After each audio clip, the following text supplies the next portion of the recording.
Bonjour à tous, aujourd'hui on parle de One Piece. Et nous n'allons pas aborder un chapitre, pas deux chapitres, mais bien trois chapitres.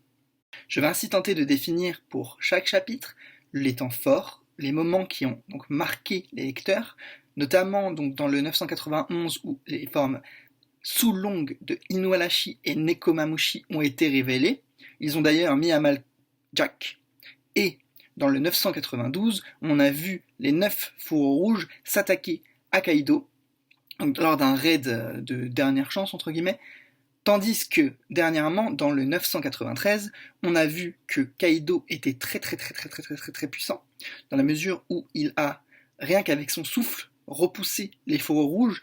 Le chapitre 991 s'intitule Laisse-nous mourir. Il fait suite aux événements qui ont fait que Drake a proposé son aide à Luffy et que Zoro est méfiant vis-à-vis de Drake. On est sur un combat entre toujours les forces de Kaido et les Mugiwara, qui sont maintenant épaulés par Drake. On est sur un chapitre qui marque la transformation de Inuarashi et Nekomamushi en forme sous longue. Des formes qui vont leur permettre de vaincre aisément, et j'insiste sur le terme aisément, Jack, donc le commandant des forces de Kaido. Donc on est vraiment sur un moment que tout le monde attendait, bien sûr, puisqu'on voit enfin les formes éveillées de Inuarashi et de Nekomamushi, et on a aussi donc toujours cet affrontement qui continue, un affrontement qui va même se poursuivre donc dans les prochains chapitres, notamment par le 992, où on a quand même un raid sur Kaido des fourreaux rouges, mais aussi dans le 993, où on constate la puissance de Kaido rien qu'avec son souffle qui met à mal les fourreaux rouges. Faisons une petite rétrospective sur les titres des derniers chapitres. Donc on a eu le 990 qui s'appelait Le soldat isolé, qui faisait référence à Drake, donc le moment où Drake a proposé son aide à Luffy. On a eu donc le 991 qui s'appelait Laisse-nous mourir, donc le moment où on a découvert les formes éveillées de Inuarashi et de Nekomamushi. On a eu le 992 qui s'appelait Les survivants, donc c'était ce moment-là où on a vu que 20 ans plus tard, les fourreaux rouges s'attaquaient à Kaido et tentaient de le vaincre. Et on a eu bien sûr le 993, donc le moment où on a vu que Kaido était vraiment limite invincible, qui était très puissant. Et on a eu aussi ce détail où Kaido dit qu'il ne peut pas être transpercé.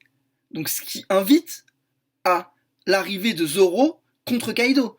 Donc, puisque aucun sabre ne peut donc l'entailler ou comme ce qu'avait fait Oden, il est logique que Zoro et son sabre tranchent Kaido. Donc on est bien sûr, et je dis ça sans en pensant à la cover qu'on a eue de Zoro et des Mugiwara, où on voyait, donc là c'est très drôle, Zoro qui mangeait un bol de nouilles où il y avait un dragon. Donc si on se dit que le dragon est Kaido et que Zoro est en train de manger le dragon, donc on peut se dire que Zoro va affronter Kaido à un moment ou un autre. Les derniers événements de l'œuvre ont marqué One Piece. On s'approche du 1000e chapitre, on est sur la dernière ligne droite. On sait qu'il y aura un 11e Nakama grâce aux déclarations d'Oda.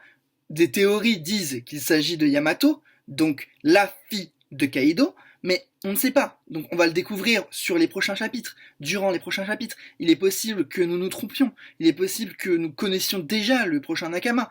On peut ainsi dire que l'arc Wano est crescendo. À chaque chapitre, il nous surprend. On est quand même passé de Monosuke en danger à un combat entre les fourreaux rouges, les Mugiwara, Kaido et Big Mom qui est dans le coin et qui veut massacrer Luffy. Et qui s'est fait rouler dessus par Franky quand même, il faut le rappeler. Comparé au dernier chapitre de Dragon Ball Super, on est quand même sur une œuvre qui sait se renouveler. Ce qui n'est clairement pas le cas dans Dragon Ball Super, qui paraissait revenir sur un bon rythme, mais qui va décevoir la plupart d'entre nous. Nous avons donc hâte de découvrir la suite de One Piece. Et je vous dis à la prochaine. Ça faisait un petit peu téléphoner, mais sinon ça passe.